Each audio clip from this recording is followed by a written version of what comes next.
இல்லை, இது வந்து ஒரு பெரிய விஜய் குடும்பத்துக்கு கிடைத்த ஒரு மிகப்பெரிய ஒரு மரியாதை. எஸ்.ஏ. சந்திரசேகரும் சோபாவும் இருந்து கண்டு கணிக்கிறாங்க. பக்கத்தில் யார் இருக்கா? திரிஷா இருக்காங்க. எல்லாம் கேமரா காமிக்கிறாங்க. இந்த திரிஷாவை சந்திரசேகரும் சோபாவும் ரசிக்கவில்லை, ரசிக்கலை. அது அவருடைய முக பாவத்திலே தெரியும். நீங்களே சொன்னீங்க 100 நாள் ஆட்சி வந்துருச்சு, 100 நாள் கடந்துட்டாங்க, ஊழலை ஒழிப்பது ஒரு விடுதலைக்கான போராட்டன்ற மாதிரி தான் அவர் சொல்றாரு. அந்த சரியா இருக்காங்களா? 100% உண்மை. ஆனா அப்படி நடக்கலையே. என்ன நடக்குது? பாட்டிலுக்கு 10 ரூபா செந்தில் பாலாஜி போய் கரூர்ல டான்ஸ் ஆடினீங்களே, இப்போ 20 ரூபா வாங்குறாங்க. 11 மதுபானங்களை அதை டாஸ்மார்க் கவர்மெண்ட் கடையிலிருந்து தூக்குறாங்க. அடுத்த நாளே வைக்கிறான். அடுத்த நாள அப்போ உங்களை விட ஒரு பெரிய லாபி இருக்கு,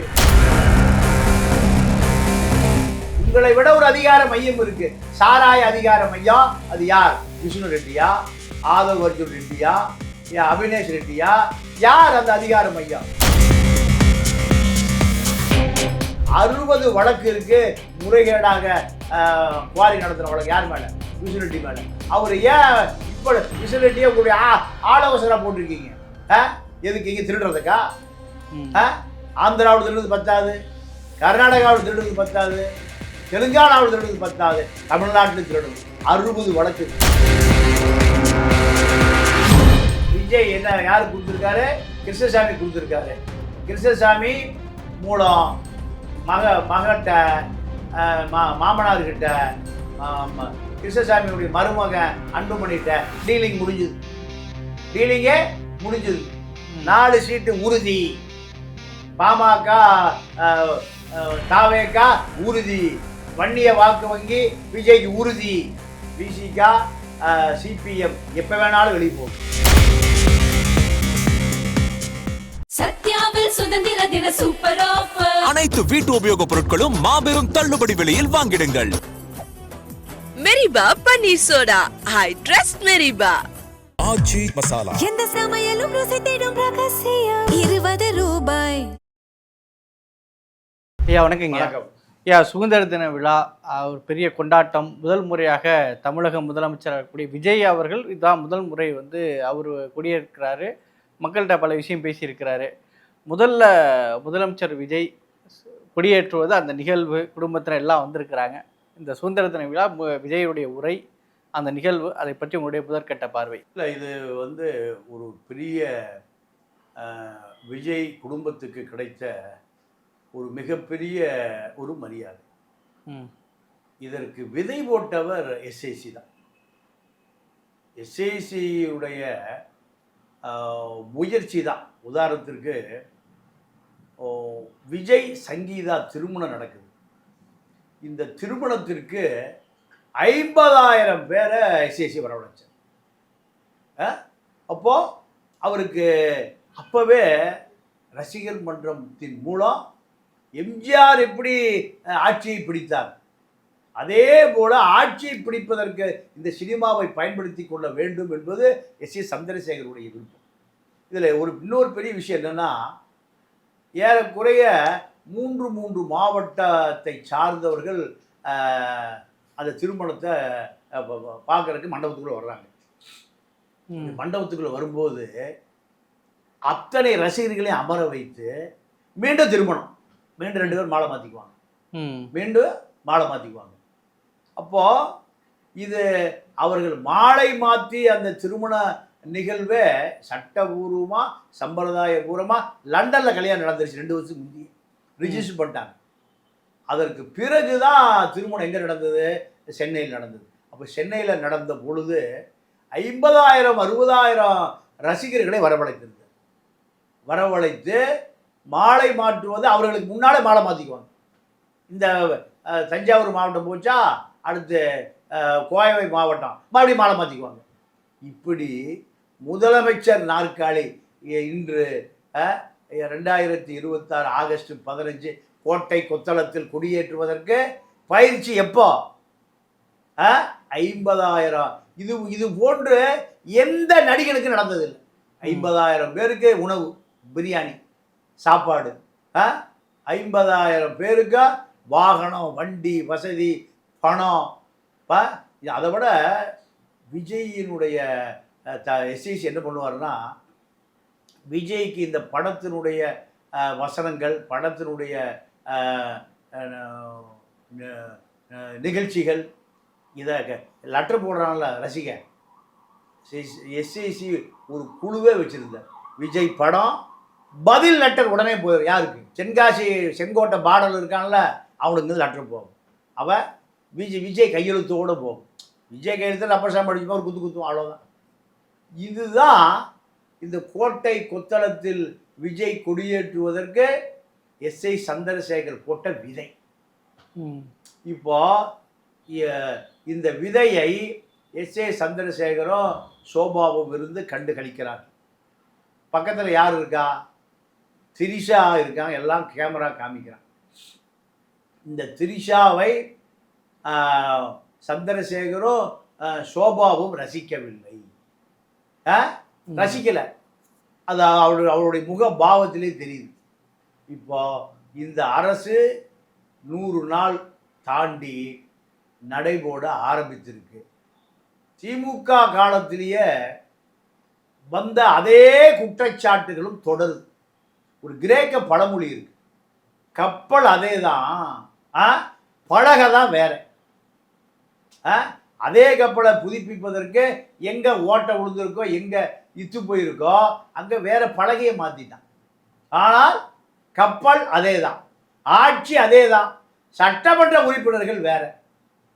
12 உடலை கெடுக்கும் ஃபுட்டு டிபார்ட்மெண்ட்டு போய் இதை குடிச்சா செத்து போயிடுவாயா, ஆண்மை இல்லாமல் போயிருவியா, அப்படி செயற்கை சுவையூட்டிகள் கலக்கிறாங்க குற்றச்சாட்டு வச்சாங்க. ஆமாம். அப்போ இது எல்லாமே 11 இப்போ மதுபானங்களை அதை டாஸ்மார்க்கு கவர்மெண்ட்டு கடையிலிருந்து தூக்குறாங்க, அடுத்த நாளே வைக்கிறான், அடுத்த நாளே. அப்போ உங்களை விட ஒரு பெரிய லாபி இருக்கு, உங்களை விட ஒரு அதிகார மையம் இருக்கு. சாராய அதிகார மையம் அது யார்? விஷ்ணு ரெட்டியா, ஆதவ் அர்ஜுன் ரெட்டியா, அபினேஷ் ரெட்டியா? யார் அந்த அதிகார மையம்? இது ஆரோக்கியமான போக்கு அல்ல, ஆரோக்கியமான போக்கு அல்ல. 5 விட நீங்க தான் முதலமைச்சர், அது மாற்று கருத்து இல்லை. ஆனால் இது எங்க போகுது? புழலை நோக்கி போகுது. நீங்க 330 கோடி ரூபாய் எஸ்சி எஸ்டி பழங்குடியின பட்டியலின மக்களுடைய நிதி எடுக்கப்பட்டதான் கலைஞர் வீடு கட்டு திட்டம். கலைஞரை தூக்கிட்டு இப்போ வெற்றி, வி ஃபார் வெற்றி, எல்லா பத்திரிகையிலையும் வி வருது, கோடி கோடியாக விளம்பரம். அப்போ இந்த 330 கோடி ரூபாய் யாருக்கு? அந்த ஒடுக்கப்பட்ட எஸ்சி எஸ்டி மக்களுடைய நிதி திருடப்பட்டிருக்கு. அதுக்கு என்ன பேரு? 330 கோடி. தாய்மாமன் தங்க மோதிரம் 112 கோடி அந்த ஃபண்டிலிருந்து எடுத்திருக்காங்க, எஸ்சி எஸ்டி ஃபண்டிலிருந்து எடுத்திருக்காங்க. அதே போல அண்ணன் சீர்வரிசை 812 கோடி ரூபாய் யாரு பணம்? ஒடுக்கப்பட்ட தலித் மக்கள். 7000 வீடு இடிஞ்சு விழுகிற நிலையில் இருக்குது. எங்க ஈசிஆர்ல வீடு கட்டுறதுக்கு நாதி இல்லை. எவன் கேட்டான்? அண்ணன் சீர்வரிசை, மாமன் சீர்வரிசை, மச்சான் சீர்வரிசை, யார் கேட்டான்? அதே போல 400 மாணவர்கள் உயர்கல்விக்கு படிச்சுட்டு தயாராக இருக்கான், லண்டன் பல்கலைக்கழகத்துக்கு போகிறதுக்கு. 36 லட்சம் ரூபா. இந்த 36 லட்சம் ரூபா போன வருஷம் படித்தவனுக்கே போய் சேரல, போன வருஷம் படித்தவனுக்கே போய் சேரலாம். இந்த வருஷத்தை எப்படி பல்கலைக்கழகம் எப்படி அனுமதி கொடுப்பான்? இப்போ அதுலேயும் சிக்கல். சரி, அப்போ இப்போ என்ன சொல்லியிருக்கான்? நீ லோன் போட்டு போய்க்க. லோன் போட்டு போகிற அளவுக்கு 36 லட்சம் ரூபாய்க்கு வசதி இருந்தால் அவையா எஸ்சி எஸ்டி ஃபண்டில் படிக்க போகிறான்? எவ்வளோ குழப்பம் இருக்குது பாருங்க. இதெல்லாம் வன்னியரசு தான் அமைச்சர். வன்னியரசுக்கு பிஏ யாருன்னா நம்ம ஐபிசியில் இருந்த முதல்வன். 2 பேரும் தான், 2 பேருமே விஷயம் தெரிஞ்ச ஆட்கள். ஏன் இதில் சுப்பையா தான் ஆதிராட நலத்துறை செக்ரட்டரி, ஐஏஎஸ். 3 பேர் என்ன பண்ணுறீங்க? எங்கே தலித் நிலம் இருக்கு, அதை ஏதாவது ஆட்டையை போடலாம், இல்லை ஏதாவது கமிஷன் வாங்கலாம், இப்படி பல பேர் யோசிச்சுட்டு இருக்கான். அந்த பட்டியலில் நீங்களும் போயிட்டீங்களா? வேல்முருகன் சொல்லியிருக்காரு, பண்ருட்டியில 110 acre Sudha IG additional IG ஒரு விஸ்வநாதன் ஒரு குழு இதை திருட முயற்சிக்கிறது. ஒன்றும் நடவடிக்கை இல்லை. இப்படி சரிங்க. இப்போ இன்னைக்கு பேசும்போது விஜய் என்ன சொல்றாருன்னா, ஊழலிருந்து தமிழத்தை காப்பாற்றுவதும் ஒரு விடுதலை தான் அப்படின்னு சொல்லியிருக்கிறாரு. இப்போ நீங்களே சொன்னீங்க 100 நாள் ஆட்சி வந்துருச்சு, 100 நாள் கடந்துட்டாங்க, ஊழலை ஒழிப்பது ஒரு விடுதலைக்கான போராட்டன்ற மாதிரி தான் அவர் சொல்றாரு. அந்த சரியா இருக்காங்களா? 100% உண்மை. ஆனா அப்படி நடக்கலையே. பழைய கப்பல் பழக மாத்திட்டு இருக்கீங்களே. இப்ப இதெல்லாம் என்ன, ஒரு 11 சாராயத்தை உங்களால ஒழிக்க முடியல, அது கெடுதல் தானே நீங்க அதை எடுக்கிறீங்க. இப்ப அதை சாவுட்டுன்னு விட்டீங்களா? இது எந்த வகையில ஊழலை ஒழிக்கிறது? என்ன நடக்குது? பாட்டிலுக்கு 10 ரூபா செந்தில் பாலாஜின்னு போய் கரூர்ல டான்ஸ் ஆடினீங்களே, இப்ப 20 ரூபா வாங்குறாங்க. 20 ரூபா வாங்குறாங்க. அந்த 20 ரூபா ஒரு நாளைக்கு ஒரு கோடி பாட்டில் விற்குது சாராயம், நாட்டு சாராயம். அப்போ ஒரு நாளைக்கு 20 கோடி ரூபாய் எங்க போகுது? எங்க போகுது? திமுக ஊழல் எது கேட்டாலும் பதில் சொல்ல வேண்டிய அவசியம் இல்லை. அதிமுக பெரும் ஊழல் கேட்க வேண்டிய அவசியம் இல்லை. 1 லட்சம் கோடி முதலீட்டாளர்கள் ஈர்ப்பதற்கு ஒரு நிகழ்ச்சி நடத்துறீங்க, உள்ள ஒரு வயல விடல். எந்த பத்திரிகையால், அச்சு ஊடகம், காட்சி ஊடகம், கருணாநிதி ஊடகம், ஜெயலலிதா ஊடகம், பச்சைமுத்து ஊடகம், அம்பானி ஊடகம் தான், வாஸ்தவம் தான். நம்ம பயல அங்கதான் வேலை பார்க்குறான் பண்ணை அடிமையா. அவர்களை ஏன் அனுமதிக்கல? அப்ப அது ஃபேக்கா? 1 லட்சம் கோடி முதலீடு நம்ம மரியவல்சன் சொல்றதை போல நாங்கள் ஆட்சிக்கு வந்து 100 நாள்ல 15,000 கோடி உள்ள வந்துருக்கு. இவர் வீட்டில் படுத்தாலும் 15,000 கோடி உள்ள வரும். ஆயத்தேர்வு வந்திருக்கு, முத்திரை பத்திரப்பதிவில் முத்திரை தாள் வாங்கினது 5,000 கோடி வந்திருக்கு. இதெல்லாம அந்நிய முதலீடா? உங்களுக்கு ஏதாவது நிதியமைச்சர்னா என்ன எது அந்நிய முதலீடு எல்லாம் தெரியும். அப்போ ஊழலை ஒழிப்பதாக இது தெரியவில்லை, ஊழலை தொடர்வதாகத்தான் தெரிகிறது. ஒரு சோறு, ஒரு பானை சோத்துக்கு ஒரு சோறு. அப்போ முழுக்க முழுக்க மணல் மாஃபியாக்கள். உள்ளூரில் விஷ்ணு ரெட்டி உடைய கம்பெனி முழுக்க ராமச்சந்திரன் கிட்டையும் சேகர் ரெட்டி கிட்டையும் எடுப்பதில் அவ்வளோ அவசரமாக இருக்கு. உங்களுக்கு தெரியுமா? உங்களுடைய குடும்ப நண்பருங்கிறான் விஷ்ணு ரெட்டி, குடும்ப நண்பர். ஆந்திராவில் குவாரி இருக்கு, கர்நாடகாவில் குவாரி இருக்கு, தெலுங்கானாவில் இருக்கு. பலாயிரம் கோடி சார்ட்டர் ஃப்ளைட் வச்சிருக்காரு. அந்த சார்ட்டர் ஃப்ளைட் தான் நீங்கள் போகிறீங்க. அவர் மனைவி விஷ்ணு ரெட்டியுடைய மனைவி நந்தினி ரெட்டி, 2 குழந்தைங்க, நீங்களும் குடும்பத்தில் ஷிரடி பாபா கோயிலுக்கு போகிறீங்க. ஆனால் இப்போ 60 வழக்கு இருக்கு முறைகேடாக குவாரி நடத்துகிற வழக்கு. யார் மேலே? விஷ்ணு ரெட்டி மேலே. அவர் ஏன் இவ்வளவு விஷ்ணு ரெட்டியை உங்களுடைய ஆலோசனை போட்டிருக்கீங்க? எதுக்கு? இங்கே திருடுறதுக்கா? ஆந்திராவில் திருடுறது பத்தாது, கர்நாடகாவில் திருடுறது பத்தாது, தெலுங்கானாவில் திருடுறது பத்தாது, தமிழ்நாட்டில் திருடணும். 60 வழக்கு இருக்கு. சரிங்க. இப்போ இன்னொரு பக்கம் இன்னைக்கு பொதுவாக ஒவ்வொரு வருஷமும் ஒரு தகைசால் தமிழர் விருது கொடுப்பாங்க. அதோட ஒரு 10 லட்ச ரூபா அந்த தொகையும் கொடுப்பாங்க. எப்போவுமே பார்த்தீங்கன்னா நல்லக்கண்ணு கொடுத்தாங்க, காதர் மொய்தீன் கொடுத்தாங்க, வீரமணி கொடுத்தாங்க. இப்போ அந்த லிஸ்ட்டில் இப்போது சௌமியா அன்புமணியினுடைய தந்தையாக இருக்கக்கூடிய கிருஷ்ணசாமிக்கு வழங்கியிருக்கிறாங்க. ஏன்னா எப்போவுமே ஒரு கட்சி தன்னுடைய அரசியல் தேவையிலேருந்து ஒரு உத்தரவுக்கு தான் கடந்த காலங்களில் கொடுத்துருக்காங்க. அதோட தொடர்ச்சியை அதை புரிஞ்சுக்கிறதா? அதுதான் வேற ஒன்றுமே இல்லை. இப்போ 4 சீட்டு ரிசர்வ் பண்ணியாச்சு. விசிகா, சிபிஎம் எப்போ வேணாலும் வெளியே போகும். சிபிஎம் சண்முகம் சமரசம் செய்து கொள்ளாத ஒரு நபர், வாச்சாத்திய நபர், 20 ஆண்டு காலம் செங்கோட்டையன் ஜெயலலிதா எடுத்து போராடிய ஒரு உத்தமான நபர். கட்சி கொடுக்குற 10,000 ரூபா சம்பளம், கட்சி கொடுக்குற 10,000 ரூபா சம்பளம், காரு, அவருக்கு பெட்ரோலு எல்லாம் கட்சியே போட்டுரும். யாருக்கு? டிரைவர் சம்பளம். டிரைவர் சம்பளத்தோட வேறு கம்மி தான், வேறு கம்மி. அப்போ நம்ம ஜோதிபதி சொல்றாரு, 1,40,40,000 ரூபாய் சம்பளம் வாங்குற ஒரு செருப்பே இல்லை, குவார்டருக்கே பாட்டிலுக்கே பத்தல, 24 மணி நேரம் குடிச்சிட்டு கிடக்கிற மிகப்பெரிய நபர் ஜோதிமணி. எப்ப விடியுது எப்ப இருட்டுதுன்னு தெரியாது. இந்த நபர் எனக்கு செருப்பே இல்லை, காரே இல்லை. உண்மையாகவே கம்யூனிஸ்ட் உறுப்பினர்களுக்கு தான் சம்பளம் 10,000. லதா இருக்கு சிபிஎம்ல, அந்த மாதிரி 10,000 தான்.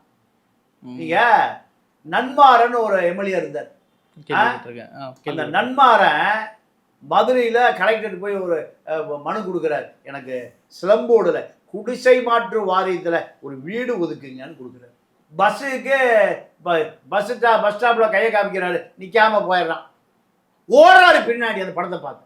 இதை பார்த்த ஆட்டோக்காரன், ஐயா ஆட்டோ காசு இல்லைப்பா, பஸ்ஸுக்கு தான் காசு, நீங்கள் காசே கொடுக்க வேண்டாம், ஏறுங்க, நீங்கள் இந்த தொகுதி எம்எல்ஏ, மதுரை மேற்கு எம்எல்ஏக்கான நிலைமைங்க. இப்போ விஜய் என்ன யார் கொடுத்துருக்காரு, கிருஷ்ணசாமி கொடுத்துருக்காரு. கிருஷ்ணசாமி மூலம் மகன்கிட்ட மாமனார்கிட்ட கிருஷ்ணசாமியுடைய மருமகன் அன்புமணிகிட்ட டீலிங்கே முடிஞ்சுது. 4 சீட்டு உறுதி, பாமக தாவேகா உறுதி, வன்னிய வாக்கு வங்கி விஜய்க்கு உறுதி. இதுதான் இந்த விருதினுடைய பின்னணி. இப்போ திரும்ப எப்போ வேணால் மூட்டை கட்டிக்கலாம். சிபிஎம் சண்முகம் எப்போ வேணாலும் மூட்டை கட்டிக்கலாம். எதுவும் எதிர்த்து பேசக்கூடாது, எதிர்த்து பேசவே கூடாது. பேசினால் மூட்டை கட்டிட்டு போயிட்டே இருக்க வேண்டியதான், எனக்கு 4 சீட் ரெடி. இதுதான் இதனுடைய அரசியல் பின்னணி. சரி, RS பாரதி திமுகவுடைய தலைமையினுடைய அதிகாரப்பூர்வமான ஸ்போக் பர்சன், செய்தி தொடர்பாளர், ஏன்னா காரம்பாக்கத்தில் ஒரு நிகழ்ச்சியில் பேசும்போது இந்த கிண்டியில் இவ்வளோ பெரிய மருத்துவமனையை தொகுதி கொண்டு வந்திருக்கிறாரு, இந்த மருத்துவமனையிலேயே வந்து ஒரு நாளைக்கு இவ்வளோ பேர் அங்கே வைத்தியம் பார்த்தா ஓட்டு போட்டாலே வெற்றி பெற்றிருக்கலாம், எம்எல்ஏ ஆயிருப்பாரு, அவங்கெல்லாம் வந்து நல்ல சாவே வராது அப்படின்னு ஆஸ்பத்திரிக்கு போயிடுவான். இல்லை, அது RS பாரதி இதை சொல்லுவதற்காகவே அறிவாலயத்தில் 2 லட்ச ரூபா சம்பளம் கொடுத்து உட்கார வச்சுருக்காங்க. அப்போ அவர் வாங்கின சம்பளத்துக்கு சொல்லித்தான் ஆகணும். திமுக தோல்வி அடையின்னு யாரும் நம்பவே இல்லையே. 10,000 கோடி ரூபா செலவு பண்ணாங்க. தொகுதிக்கு 50 கோடி ரூபான்னு 200 தொகுதிக்கு 50 கோடினா ஏறக்குறைய 100 தொகுதிக்கு 5,000 கோடி, 200 தொகுதிக்கு 10,000 கோடி. முழுக்க பெண் நிறுவனம் இயங்கிக் கொண்டே இருந்தது. மக்கள் ஓட்டு போடலையே. பணம் கொடுத்தவனே பணத்தை வாங்கி விசிலுக்கு ஓட்டு போடுன்னு சொன்னான். வேற கட்சி இல்லை. அப்போ செத்துப்போ, நாசமா போ, என்ன சாபம் விட்டாலும் அந்த சாபம் யாருக்கு வந்து சேரும்? திமுகவுக்கு தான் வந்து சேரும். திமுக சட்டமன்ற உறுப்பினர்கள், நாடாளுமன்ற உறுப்பினர்களுக்கு தான் வந்து சேரும். காரணம், அவ்வளவு துரோகம் இந்த மக்களுக்கு நீங்கள் செஞ்சுருக்கீங்க.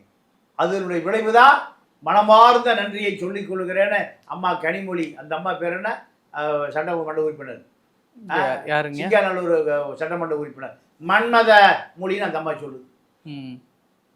12,000 சொல்ல தெரியல, 10 12,000, 10க்கு மேலே 12,000, இப்படி தேதியே சரியா சொல்ல தெரியல கீர்த்தனாவுக்கு. 2026 2026க்கு இப்படிப்பட்ட நபர்களெல்லாம் இந்த மக்கள் ஆட்சியில் அமர்த்தியிருக்காங்கன்னா யார் மேலே உள்ள கோபம்? திமுக மீது உள்ள கோபம். அதனால் RS பாரதி என்ன சாபம் விட்டாலும் அந்த சாபம் திருப்பி எங்கே வரும்? அறிவாலயத்துக்கே வரும். அறிவாலயத்தில் தான் பாதி பேருக்கு உடம்பு சரியில்லாமல் படுத்திருக்கேன். பூச்சி முருகன் ஆஸ்பத்திரியில் படுத்திருக்கார், துரைமுருகன் ஆஸ்பத்திரியில் படுத்திருக்கார். அதனால் அந்த சாபம் அவருடைய போய் சேர்ந்து விடாமல் பார்த்து கொள்ளுங்கள் பாரதி. சரி, இப்போ திமுகக்குள்ள தோல்வி அடைஞ்சதுக்கு அப்புறம், தேர்தல் தோல்விக்கு அப்புறம் பல்வேறு நிர்வாக மாற்றங்களை செய்ய இருக்கதா செய்திகள் வருது. அதாவது மாவட்ட செயலர் 70 வயதுக்கு உட்பட்டவங்கள தான் இருக்கணும், 70 வயதுக்கு மேலே இருக்கவங்க எல்லாம் நீக்கணும் அப்படின்னு சொல்லி ஒரு புதிய முயற்சி செய்ய போகிறதா செய்திகள் வெளியே வந்துட்டு இருக்கு. திமுகக்குள்ள என்ன நடக்குதுங்க? இந்த திமுக இந்த தோல்வியை தாங்கிக் கொள்ளவே முடியல. நீங்கள் அந்தந்த மாவட்டத்தில் அமைச்சர்கள் ஒரு உண்மையான பேரரசர்களாகவே வளம் வந்தான். சிற்றரசர்கள் அல்ல. என்ன அரச? பேரரசர்கள். அவங்களுக்கு எஸ்பி சொன்னுபடி கேட்கணும், கலெக்டர் சொன்னுபடி கேட்கணும். எஸ்பி சொன்னுபடி கேட்டால் டோட்டல் போலீஸ் ஸ்டேஷன் கண்ட்ரோலுக்கு வந்துடும். யார் கண்ட்ரோலுக்கு? அமைச்சர் ப்ளஸ் மாவட்ட செயலர் கண்ட்ரோலுக்கு வந்துடும். கலெக்டர் சொன்னுபடி கேட்டால் டோட்டல் ரெவன்யூ அதிகாரி கூட கண்ட்ரோலுக்கு வந்துடுவாங்க. இதுதான் திமுகவினுடைய பாலிசி. இப்போ அதெல்லாம் யார்கிட்ட போயிடுச்சு? பால் குடிக்கிற அப்பாவி பசங்கிட்ட போயிருக்கு. பீடிங் பாட்டிலோட குழந்தை குடிக்கும்ல, அதே போல அரசியல் குழந்தைகள் தாவேக்கா இளைஞர்கிட்ட போயிடுச்சு. கலெக்டர் அங்கே போய் நிற்கிறார், எஸ்பி அங்கே போய் நிற்கிறார். ஈரோட்டில் ஜெயிச்ச உடனே அந்த வேட்பாளர்கிட்ட பேர் எனக்கு சதி ஞாபகம் வரல, ஒரு உதவியாளர் ஒரு பெண் இருந்தது. அந்த அம்மா சன் டிவியில் வேலை பார்த்தது. அந்த அம்மா நேராக எஸ்பி ஆஃபீஸுக்கு போய் இந்த கோப்பெல்லாம் எடுத்துகிட்டு எம்எல்ஏ ஆஃபீஸ் வாண்டிருக்கு. அந்த அது ஒரு லேடி எஸ்பி. அந்த அம்மா கலெக்டர் கூட சொல்லியிருக்கு, கலெக்டர் கூட சீஃப் செக்ரட்டரி சொல்லியிருக்கு, அப்படிலாம் போக வேண்டான்னு. அப்போது அதிகாரம் எங்கே போயிடுச்சுன்னு பாரு. அதிகாரம் இதுக்கு என்ன காரணம்? திமுக தான் பேரரசர்களாக இருந்தா, இப்போ அதிகாரம் பூரா எங்கே போய் சேர்ந்துருச்சு? அதிகாரம் குறைந்தபட்சம் விஓக்கு மேலே 6க்கு மேலே தெரியாத இளைஞர்கள்தான் இப்போ என்ன இருக்குது? அமைச்சராக உட்காந்துருக்காங்க. அப்போ இது எப்படியாவது தட்டி பறிக்கணும், எப்படியாவது அந்த நாற்காலியிலேருந்து இறக்கணும். இதற்காக இரவு பகலாக யோசிக்கிறான். இப்போ பார்த்தீங்கன்னா ஐயநாதன், நம்ம பொன்ராஜ் இவர்கள் தலைமையில் ஒரு குழு என்னன்னா மறுபடி வாக்குச்சீட்டு கொண்டு வருகிறதுக்கு ஒரு குழு. அது போய் அறிவாலயத்தில் பார்த்துருக்கு. யாரை? முன்னாள் முதல்வர் பார்த்து இவங்க பார்க்கல, அவர்களே உருவாக்கியிருக்காங்க. ஐயநாதனுக்கு பொன்ராஜுக்கும் செலவுக்கு பணத்தை கொடுத்து தமிழ்நாடுக்கு முழுக்க போய் மீண்டும் இவிஎம் மிஷினில் இப்போ ஊழல் நடந்துதான் விஜய் வந்துட்டாரு. அதனால் நீங்கள் என்ன பண்ணுறீங்க? மறுபடியும் வாக்குச்சீட்டே வேணும், இதை நீங்கள் பிரச்சாரமாக பண்ணுங்கன்னு பொன்ராஜ் ஐயநாதன் தலைமையில் ஒரு குழுவுக்கு வண்டி வாகனம் காரு எல்லாம் இப்போ செலவுக்கு பணம் எல்லாம் கொடுத்து கிளப்பி விட்ருக்காங்க திமுக. காரணம் திமுகவால் ஜீரணிக்கவே முடியல இந்த ஆட்சி மாற்றது. ஜெயலலிதா வந்த பொழுது கூட கருணாநிதி என்ன பாடுபட்டாரோ அதே பாடு இப்போ உதயநிதியும் ஸ்டாலினும் விஜய் ஆட்சி வந்ததை எப்படி ஜெயலலிதாவை முதலமைச்சராக பார்க்க முடியாமல் கருணாநிதி பல ஆண்டு காலம் தவித்தாரோ அதே நிலைமை இப்போ உதயநிதியும் ஸ்டாலினும். இந்த எங்கேயோ கிடந்த ஒரு இளைஞன், நாம் சினிமா கம்பெனியை வச்சு கொடுத்தோம், அங்கேருந்து அவங்க அப்பா சந்திரசேகர் எல்லாம் ஒரு பெரிய அதிகார மையமாக மாறிவிட்டார்களே. அதை இவர்கள் டெல்லியை நோக்கி நகர்கிறார்களே. இந்தியா கூட்டணியே உடைஞ்சு போச்சே, உடைவதற்கு இவர்கள் தானே காரணம். இப்படி திமுக அழிவதற்கான அச்சாணி, அழிவதற்கான ஆரம்பமே இந்த சினிமா இளைஞன் 2023 எங்கே இருந்தானே தெரியல. 2 வருடத்தில் 75 ஆண்டு கால திமுகவுடைய வரலாற்றை நுறுக்கி தள்ளிட்டாருன்னு கோபந்தான் திமுக செத்து போங்கடான்னு சாபம் கொடுக்குற அளவுக்கு விரக்தியின் விளிம்பில் திமுக நின்று கொண்டிருக்கிறது. சரிங்க, பல்வேறு விஷயங்களை பயந்துட்டீங்க, கருத்தை நடத்தும் நன்றி. நன்றி, வணக்கம். சத்யாவில் சுதந்திர தின சூப்பர் ஆஃபர். அனைத்து வீட்டு உபயோகப் பொருட்களும் மாபெரும் தள்ளுபடி விலையில் வாங்கிடுங்கள். மெரிபா பன்னீர் சோடா, ஐ ட்ரஸ்ட் மெரிபா. ஆச்சி மசாலா, எந்த சமையலும் ருசி தேடும் ரகசியம் 20 ரூபாய்.